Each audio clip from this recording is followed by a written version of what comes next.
There we go. Good afternoon. This is the House Appropriations Committee. It is Thursday, April 9th, 2026. It's 2 o'clock in the afternoon, and we are going to review a couple of issues. Given all the things that are going on this year and the challenges that we're facing, a number of people have been asking around the building, what happens if it's a state budget?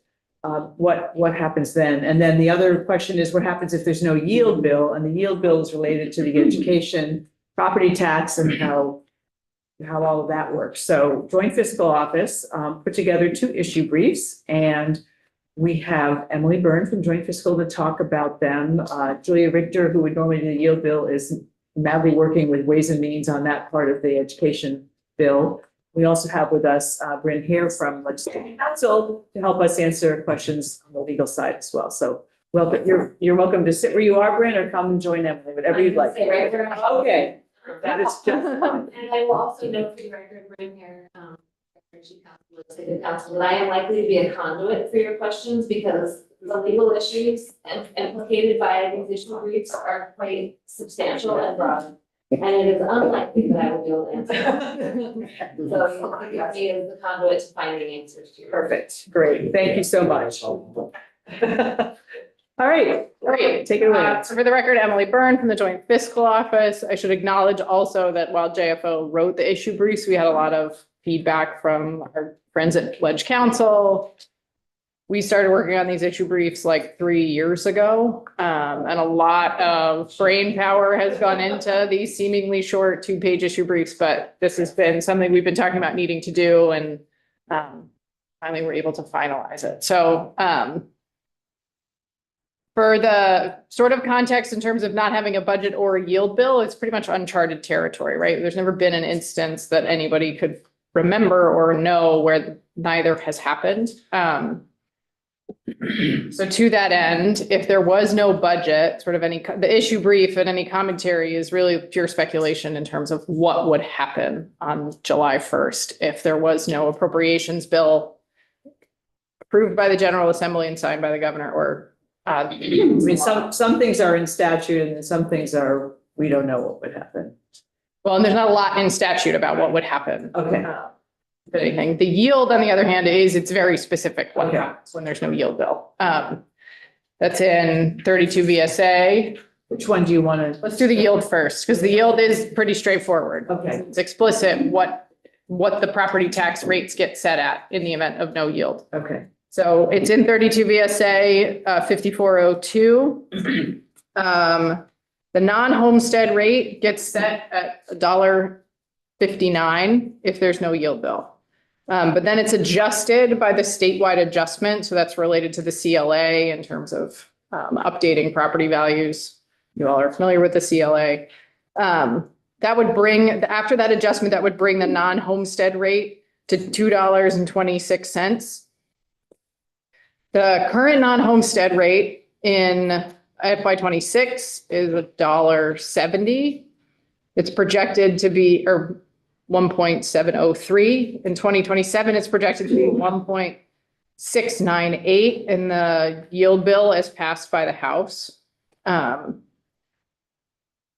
would, yeah. Which one? Those numbers again, please. Sure. So in 2026, it's 1.703. And it's projected to be 1.698 in FY 2027. So it's, would go up So that 50 is, cents basically, yes, basically. without yes. a yield bill. Yes, without a yield bill. So then the average estimated bill for the non-homestead property taxpayers compared to FY 26 with no yield bill would increase by 42.4%. Percent or cents? Percent. Percent. Yeah. Cent. For 2.4 cents? Percent. It's the second group of bullets on the, so that's the non-homestead if there was no yield bill. Correct. So the law says this is the rate, increase it by the statewide adjustment. And if we compare how that would calculate to what's in FY 26, it's a 42% increase over FY 26.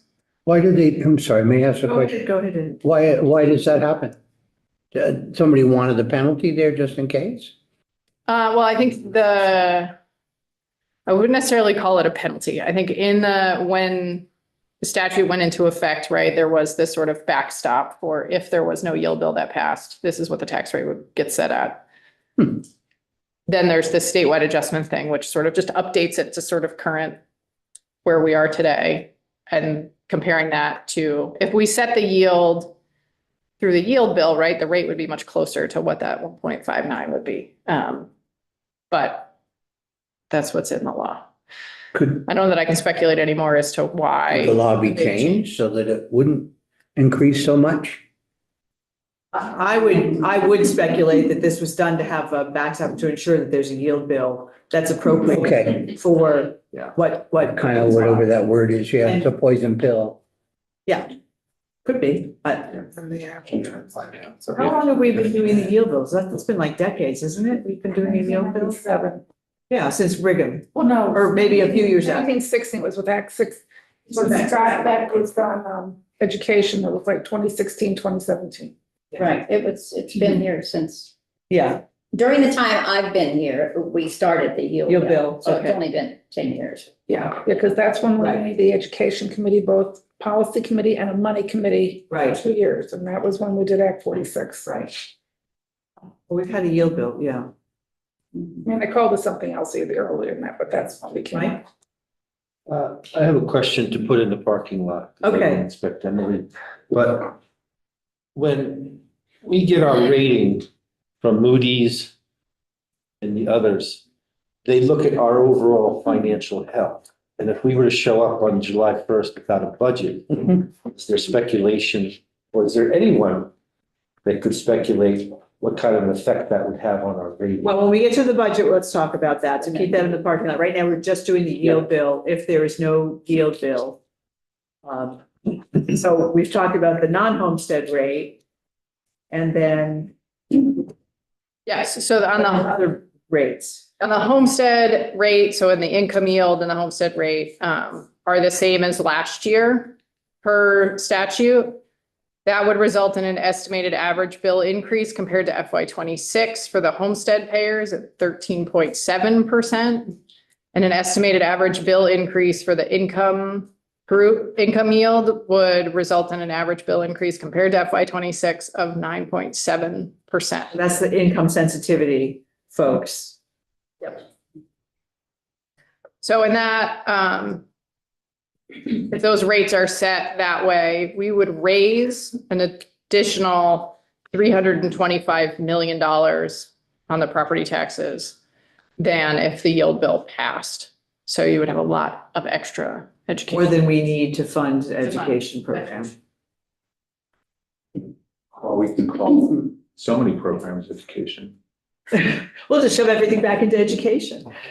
And if there was no yield bill, this would be as of July 1st, Emily, is that right? So if something happened, if there was a yield bill after July 1st, we would cure it or something like that, right? Or would it go back, or would this be set for the year until the legislature did something else, or? Presumably, right? You I could, don't know if that's a legal question or. I think you could amend it. Yes, you could, will you state the question again?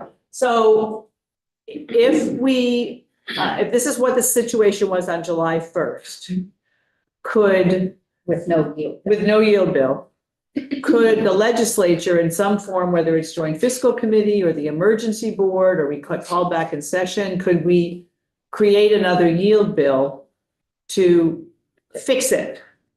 And you can think about that. I think so, I just think, I don't totally understand the implication with the new fiscal year, if it happens after the new fiscal year begins.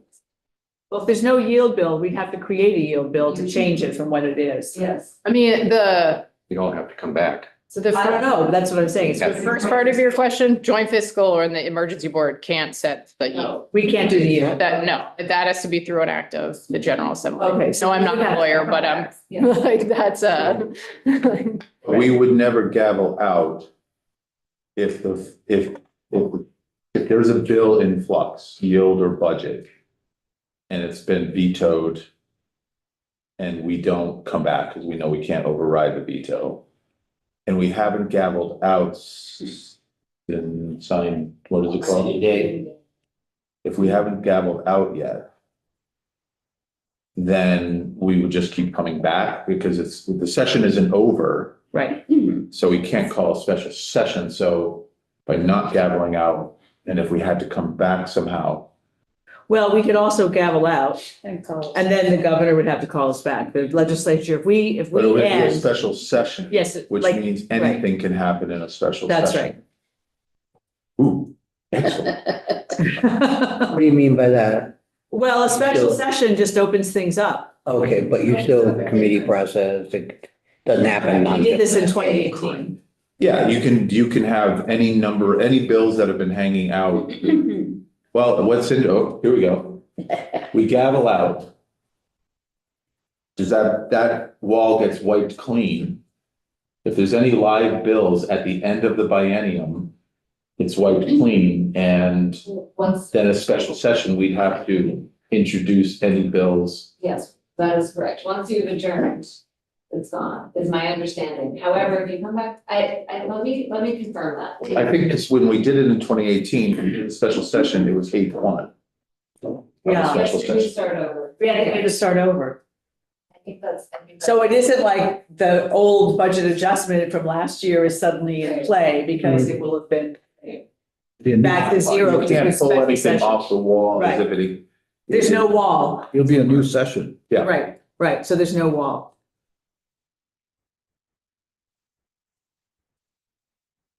Yep. Okay. And then you did not have a yield.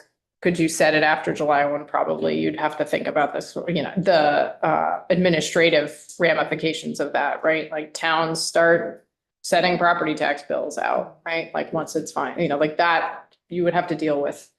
Yes. That would be the only thing is the complexity of have the timing of sending out tax bills.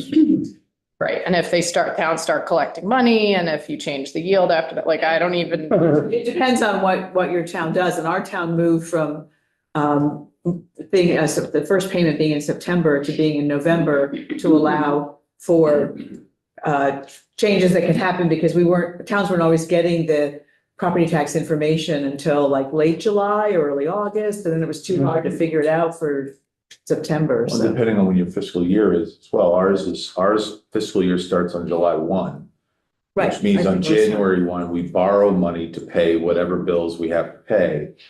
But then we only have 2 property tax Right. dates. We do too. And there's a lot of towns that start January 1. So they wouldn't necessarily be affected by Right. a couple of months of not knowing. Right. But those towns that borrow money against what the Right. tax collection Right. would be in the fall.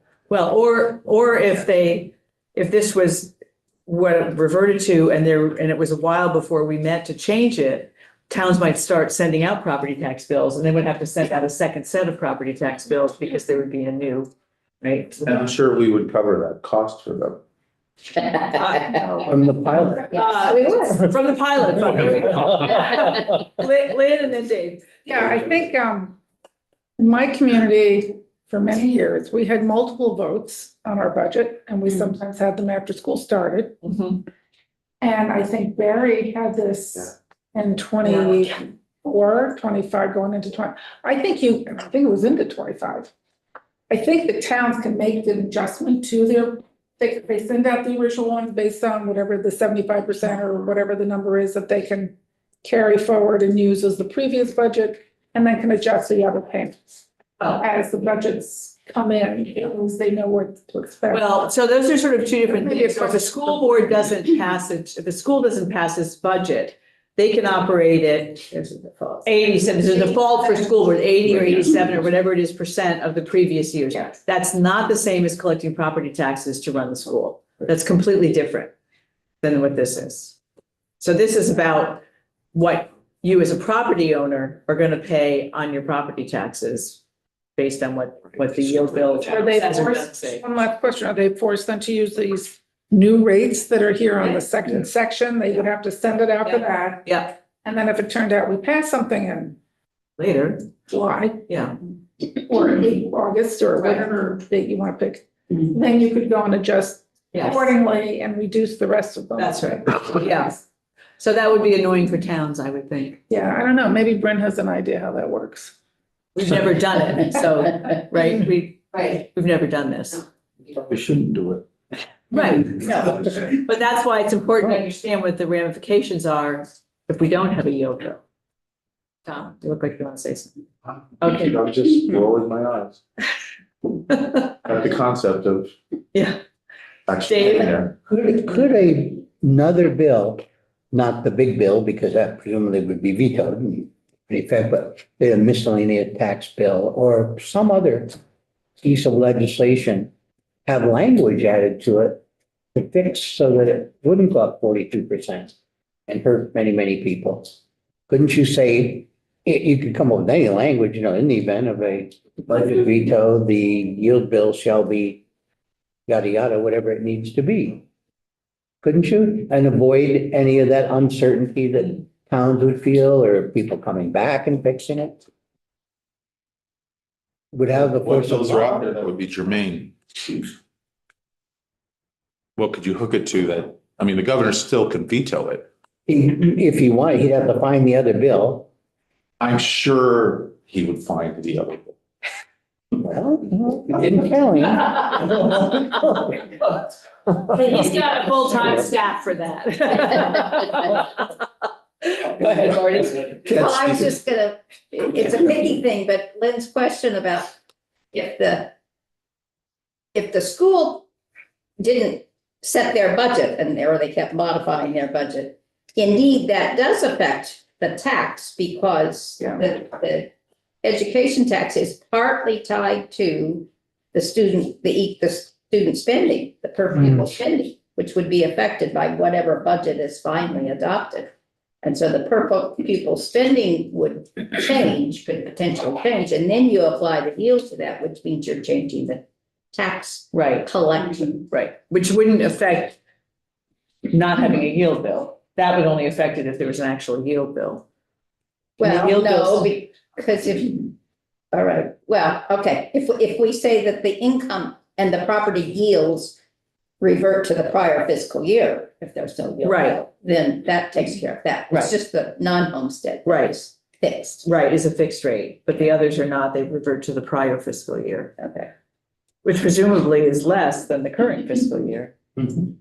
Probably. But they wouldn't have, but in this case, for our current year, they wouldn't have the 105 million that's been sent to help buy down property taxes. Because it would have last year's rate. So it would be enough. Right. So that, yeah, Tom and then. So, Emily, just comparing pennies of the statewide property tax versus the townwide property tax. Let's say that for some reason the towns have enough energy and focus and technology to say, oh, well, if the statewide money that's coming in, if it reverts back to a certain number and the state's going to pay it, but that has a certain amount of difference, like if, because the town's property tax is gonna be, I mean, we're gonna give them X, and then they're adding onto it in order to finish up the bill, right? We're not giving them, we don't give them 100% of their money. Individual districts have a separate add-on, their local tax add-on to the statewide tax, right? No. You have your tax rate that's specific to your district or supervisor. But if we're paying 222 on our taxes in the Harwood district, but the state's only giving us whatever the number is that's supposed to be in the yield bill, we're covering that.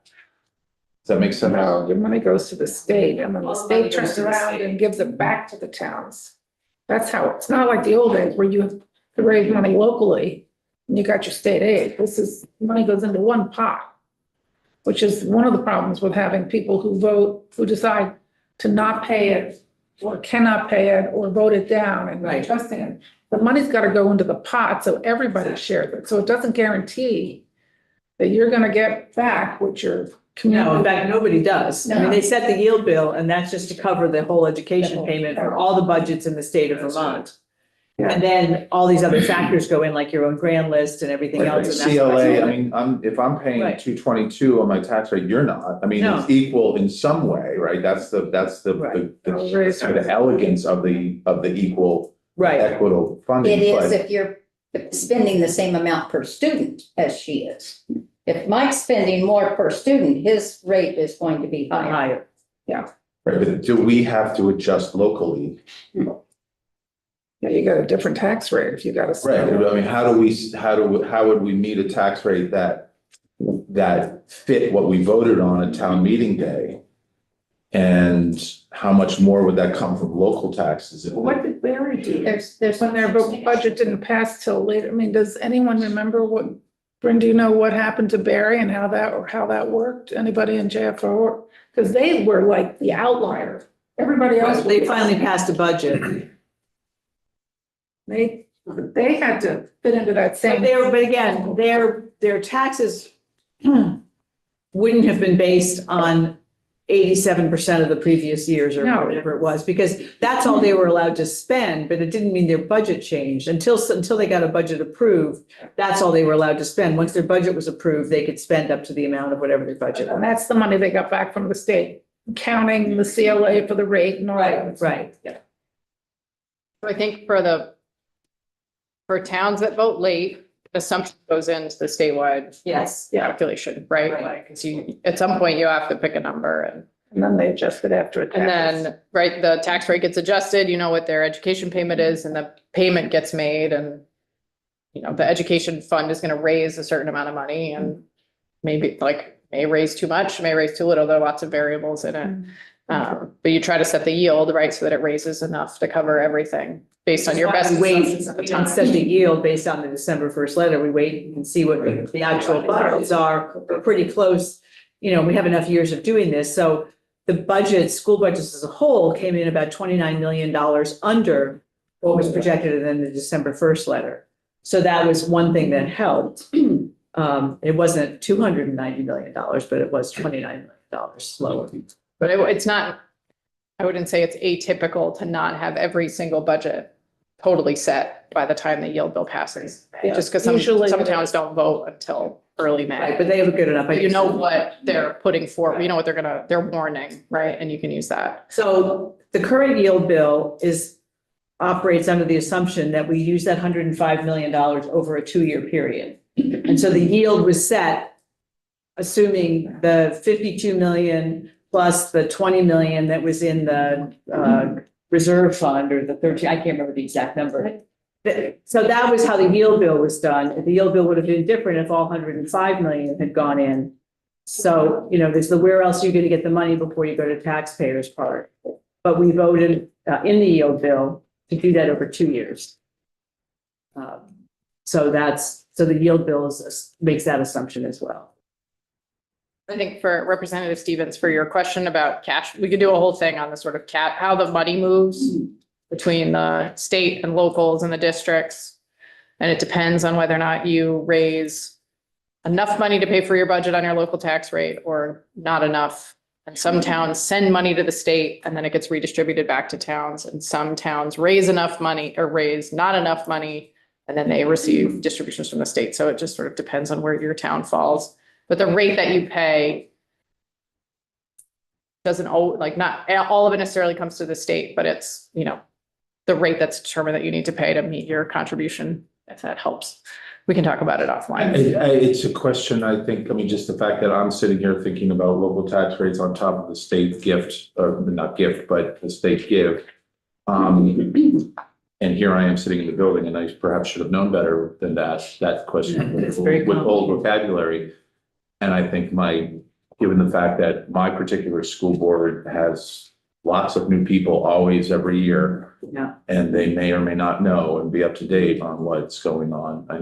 Based on the emails that we all get about policy, we know that our constituents can know a little about everything, kind of they may not They be have a complete. superintendent.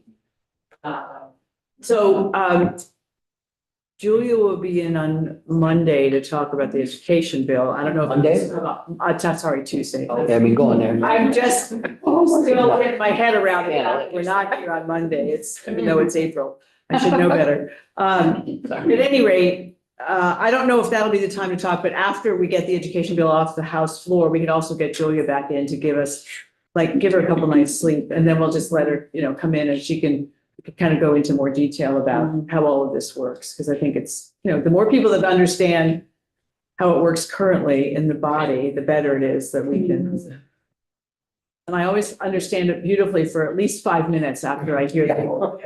So, and there's actually a very good presentation that she has that I can go find and share with all of you about how all of this works. And it's the yield is determined by math. It's a math equation. It's not, I mean, the only political part is are you going to use this, 105 million over 1 or 2 years? But the budgets are math.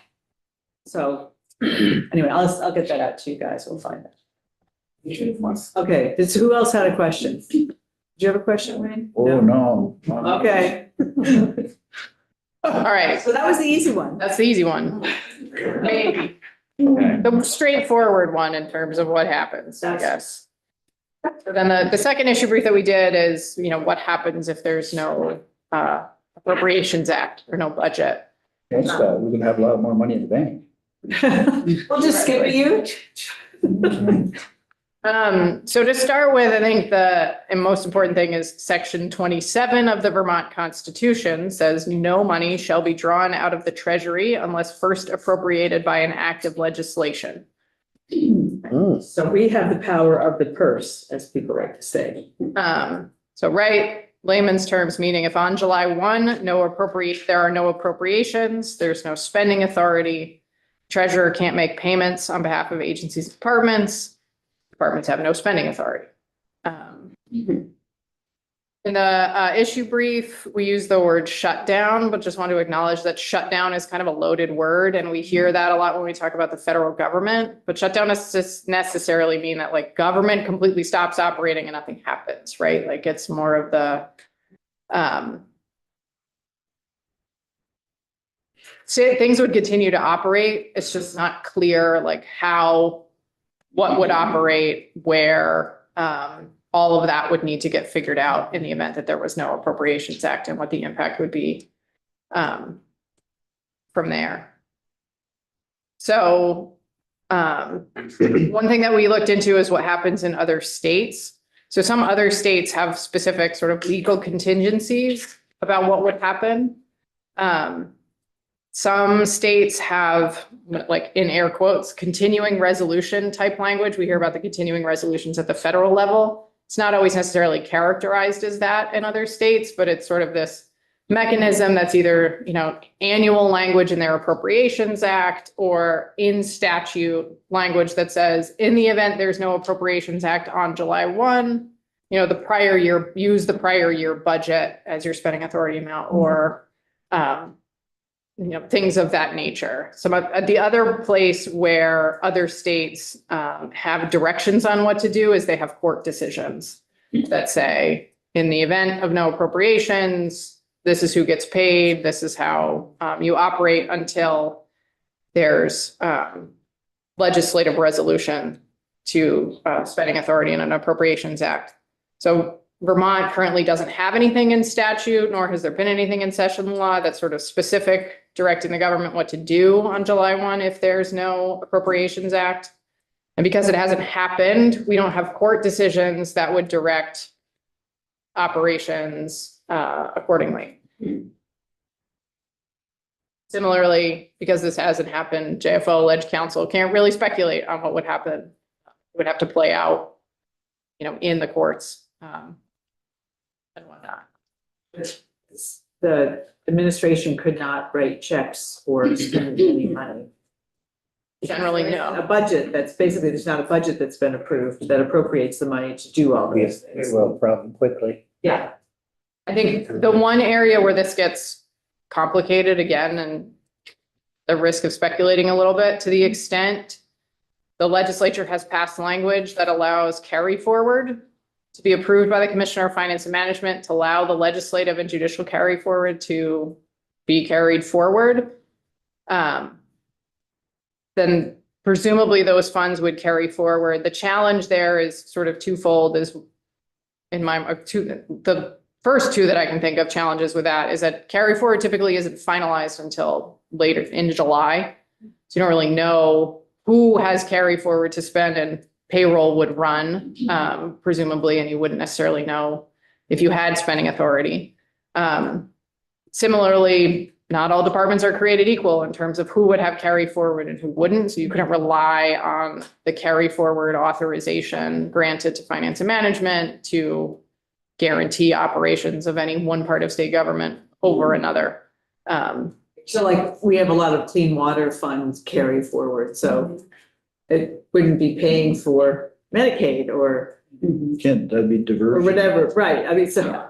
Right, So- right, the clean water, right, so general fund, clean water fund, transportation fund carry forward. The special funds spending authority dissolves on June 30th. Federal spending authority dissolves on June 30th. It would only be those funds that you allow carry forward for. And not everybody has Right, spending authority, has carry forward in those funds. So, and they're not getting paid to be there to spend it.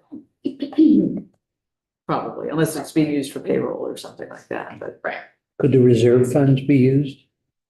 The only way money can come out of the reserves is by act of legislation. So you would have to, the legislature would have to unreserve it.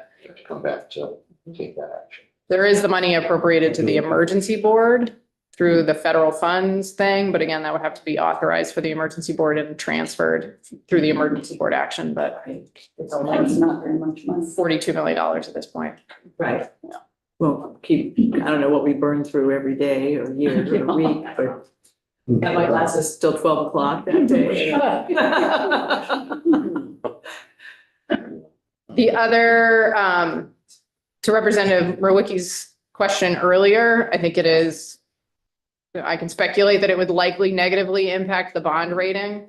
One of the things that's often cited by Wall Street, the rating agencies, is, timely, balanced budget is, something that always happens. And so long as that always happens, that's a good thing to say, that there's good fiscal management in the state. It may, if there was a situation where there was no budget, they read the newspapers and pay attention to those things and may reconsider how that impacts the rating accordingly. And also federal funds and grants and. Yeah, federal funds can't move without appropriation by the General Assembly, so none of those funds could move. I think you've mentioned some of the big ones that would be impacted, right? Paying state employees. There's no specific guidance on what would happen. To Bryn's comment earlier, that's a good question for Ledge Council, and sort of how labor laws would play into that and what potentially would happen. Right, there's lots of contractors that work for the state, so making timely payments would be challenging, and sort of what contractual obligations we have to pay vendors. Just in terms of me thinking about other things, we make payments for Medicaid weekly. So what impact would not making timely Medicaid payments have on things like hospitals, nursing homes? We had a issue with SNAP benefits go out on the first of the month. Those would likely be impacted. Thinking about, this is more of in context of what you hear about a lot when there's no funding authorized at the federal level, right? The impact on state parks and state lands, and, in the summertime, not having, people could still access those resources, but people wouldn't be there to collect fees probably. There'd be fee loss. Yeah. Loss. You talked about Yeah. payments to school districts, right? It is the summertime, so theoretically the cash flow of the school districts is at its low point, but to the extent there's funds that would need to flow to school districts and towns that can impact them. It is the construction season, so if the Agency of Transportation wasn't able to issue payments to vendors, then it may slow construction. Those are just 6 random things that I thought of. But, the impact, you could speculate on sort of lots of impacts of not having spending authority may have on the operations of government. Right, and then picking up the pieces on the other side. But I think in a right big picture, we don't know. And if we got there, we would find out. Yes, well, I think the sentence that's in here, it's difficult to overstate the seriousness of the shutdown is something that is important to keep in mind. Yeah. You know, I'm sure there'll be impacts that there would be impacts that we can't even think of. The political fallout, you don't even know where it would land. Well, there's that too, but there's the political, there's the financial, there's the. Go ahead. Lynn. Yeah, there's also things that are essential that you cannot discontinue. You would have to have people in the correctional center, you should have to have police, you'd have to have, Prisons. so, yeah. Personnel. The other thing is that all of those state employees would not be paid, and that would be a huge impact on the economy of the state. Who would not be paid? The employees. Oh, yeah, the employees. I mean, that's probably be the single biggest huge impact, because payroll is probably a huge part of the economy for this. I think it's one of the largest employers. Well, I'm just sitting here trying to think like, what would be the rationale for going over that cliff? Like, why would we ever Want to punish people. to go over that cliff? Perhaps. Or our use history it hasn't as allowed leverage? Perhaps our history hasn't allowed that to happen. No. Right, but, right, or why would we go, if we use it as leverage for something else, that's the. You always find a way to compromise. What's that, Lynn?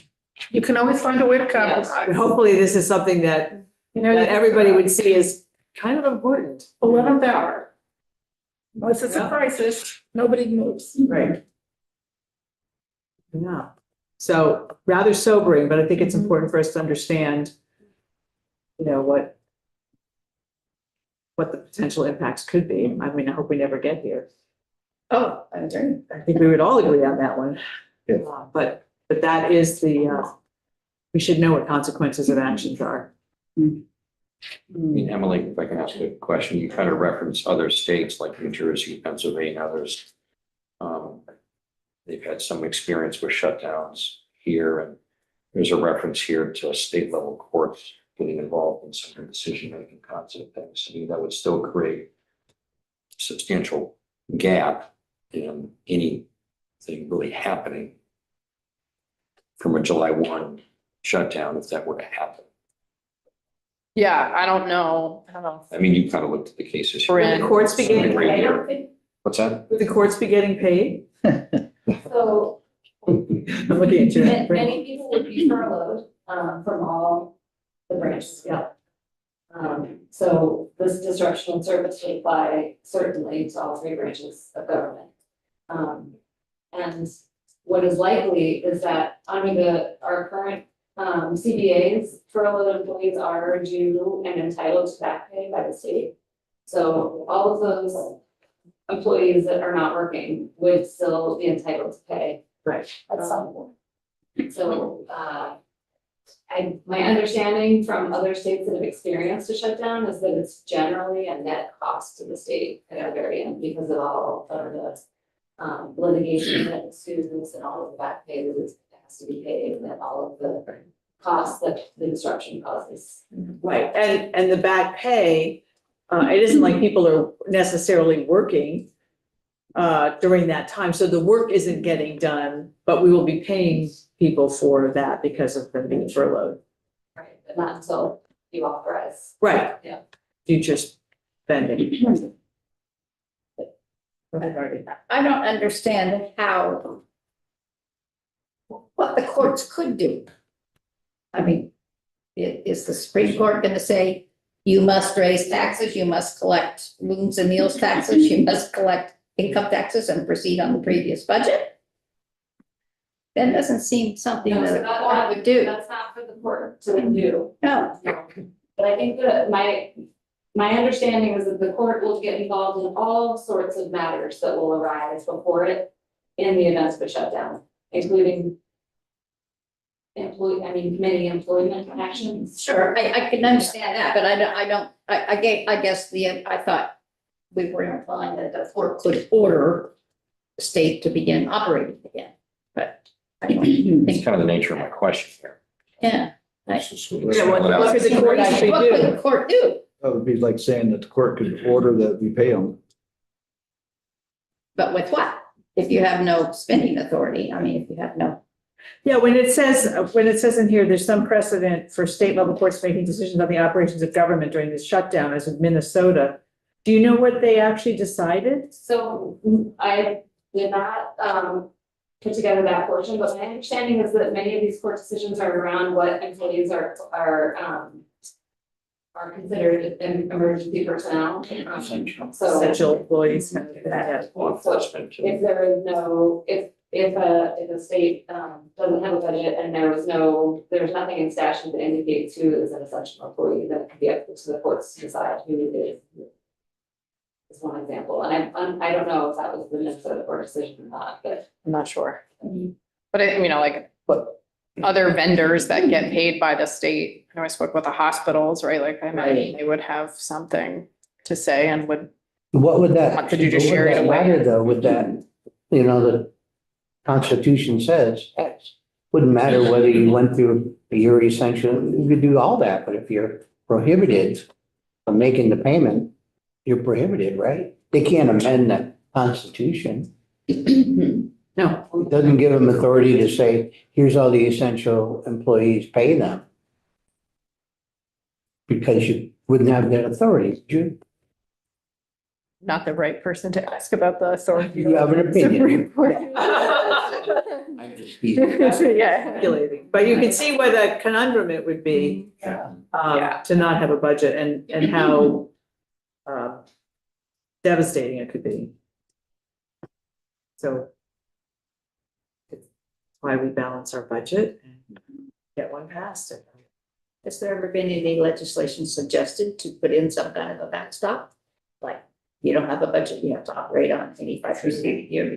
Yeah, well, I think this is part of why this first piece was like, so what happens if there is a government shutdown, which, is, as Emily said, they've been working on this for several years to try to put something together. And so now knowing what the consequences are, then another question could be, does the General Assembly want to put something? Right. Want to Other put something? states have done that. Should we consider that? Not this year. Just, no. Just force ourselves to make sure we have a budget. Right, right.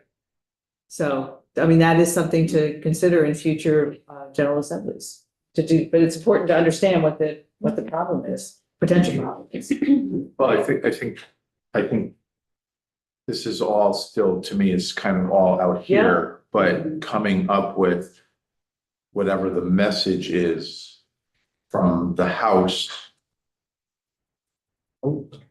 overall. I mean, the administration may have a completely different opinion on what happens. Yeah. But getting what we're, as a House, not partisan, Yeah, but just as a House, the body. or as a General Assembly, because Yeah. we should find out the Senate should be on the same page. Yeah, What we understand, because Right. if 11 of us start saying 11 different things, where it ends up being, it could be anything. That's not going to be helpful to, if we're trying to create what the story is and what's at stake. I mean, this is a great conversation to start now, because I'm going to pick June 15th for the last day of the session, because and I may pick June 21st, just simply because of the way the mood is. So I like May 15th. well, that's what we're supposed to if we all finish. Just put everything your on. wallet on the table. Predictive marketing says. Cash. Yeah, right. There's no reason why we couldn't get to May 15th. All that matters is to solve the education problem. It doesn't seem that difficult. Yeah. Problem is having some political will. It doesn't exist. There's a lot of So- people worried about political. Any other questions or comments or anything on these two issues? I think more alcohol. Get my way in my head, all these things. Raise the tax rates on liquor and wine. Just thinking in order to even think about it and talk about it. Yeah. I've applied for one here too. Yeah. All right. Great, so something to think about. This is posted on our webpage. You guys can take a look at it. Dave, do you want to say something? No, no. Okay, you're just pondering. Shuffling Everybody's myself. kind of thinking about all this.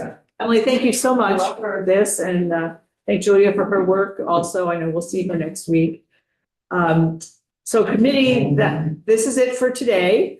Tomorrow after the floor, and it looks like the floor may be shorter than I originally thought, so that's good. We will have, thank you, Bryn. Thank you so much. We will have, U.S. Council, Beth St. James, and maybe John Gray, and Julia may be in also.